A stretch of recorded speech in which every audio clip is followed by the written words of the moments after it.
ఉదయే బ్రహ్మస్వరూపం మధ్యాహ్నే తు మహేశ్వరః సాయంకాలే తు స్వయం విష్ణుః త్రయామూర్తి దివాకరః. ముందుగా సూర్య భగవానునికి నమస్సుమాంజలి తెలియజేస్తూ యోగ విద్యను అందించిన ఆదియోగి పరమశివునికి, ఆ మహాయోగ విద్యని మనకి పతంజలి మహర్షి యోగశాస్త్ర రూపంలో అందించారు. వారిరువురి పాదపద్మములకు నమస్కారాలు.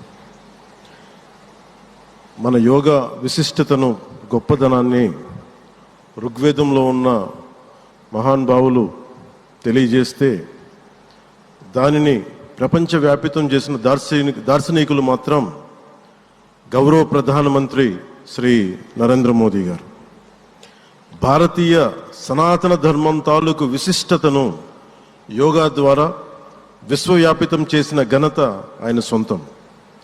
యోగా సాధకులు ఎంతటి దృఢచిత్తాన్ని కలిగి ఉంటారు, ఒత్తిడి జయించి సంకల్ప సాధకులుగా ఎలా నిలబడతారన్న దానికి కూడా మన గౌరవ ప్రధాని శ్రీ మోదీజీ గారు నిలువెత్తు ఉదాహరణ.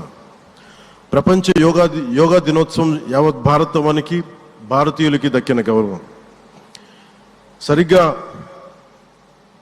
ఒక 2014లో అప్పుడే ఐక్యరాజ్య సమితిలో గౌరవ ప్రధానమంత్రి మోదీ గారు ప్రవేశపెట్టినప్పుడు దాదాపు 177 దేశాలు ఈ రెజల్యూషన్కి మద్దతు పలికినాయి.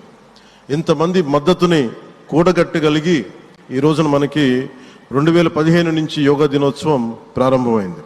ఈ రోజున గౌరవ ప్రధానమంత్రి మోదీజీ గారి పిలుపు మేరకు మనం మొదట విశాఖ 11వ యోగా దినోత్సవ సంబరాలకు వేదిక అయింది. శ్రీ మోదీజీ గారి సమక్షంలో గౌరవ ముఖ్యమంత్రి వర్యులు శ్రీ చంద్రబాబు నాయుడు గారి కృషితో ప్రపంచ రికార్డుకు వేదికగా నిలిచింది.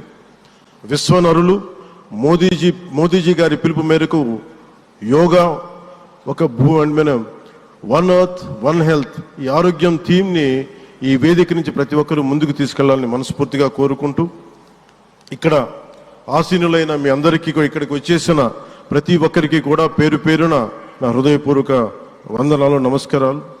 అలాగే గౌరవనీయులైన గవర్నర్ గారి శ్రీ అబ్దుల్ నజీర్ జీ గారికి, గౌరవ ముఖ్యమంత్రి శ్రీ నారా చంద్రబాబు నాయుడు గారికి, civil aviation minister Kinjarapu Rammohan Naidu గారికి, అలాగే మనకి Ayush minister of state independent charge Shri Prataprao Jadhav గారికి, అలాగే వేదిక పైన ఉన్న ప్రతి ఒక్కరికి, గౌరవ కేంద్ర మంత్రివర్యులకి, రాష్ట్ర మంత్రివర్యులకి, ప్రతి ఒక్కరికి పేరు పేరున ధన్యవాదాలు తెలియజేసుకుంటూ సెలవు తీసుకున్నాను. జై భారత్, జై హింద్.